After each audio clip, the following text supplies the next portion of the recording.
এরা যদি একে অপরকে সত্যি ভালোবেসে থাকে তাহলে আগামীকাল এদেরকে বলেন যে জেনা মুক্তভাবে বিয়ে করে ফেলো দেখি, এদের মধ্যে 80% এটা করবে না। কারণ তাহলে ভালো ভালো যদি এতই বাসো তা হাতটা ধরিও না তুমি, আল্লাহ পাক হাত ধরতে নিষেধ করছেন। তুমি পরিবারের মাধ্যমে প্রস্তাব পাঠাও, মোহর ফিক্স করো, করে বিয়ে করো। ভালোবাসো যদি, তাহলে তাকে নিয়ে সন্তুষ্ট থাকো, তার সম্মান বোধ রক্ষা করো, তার দায়িত্ব নাও। তার কি নিবা? দায়িত্ব নাও। ভালোবাসার ডেফিনেশন চেঞ্জ করেছে এরা। একটা মেয়েকে ভালো তুমি যদি বেশেই থাকো ছেলেটাকে, তাহলে তুমি তার সাথে কিভাবে এভাবে হারাম জেনায় লিপ্ত হতে পারলা? তোমার তো বলা উচিত ছিল যে আমি একজন মুসলিম মেয়ে, আমি এসব জেনাতে যাব না, আমাকে যদি আপনি পছন্দ করেই থাকেন আমার বাবার কাছে প্রস্তাব পাঠান। সিম্পল।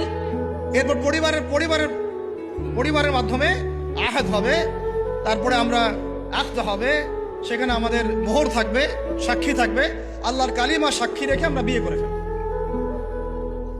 এইগুলোর মধ্য দিয়ে ভালোবাসার ডেফিনেশন চেঞ্জ করে দেওয়া।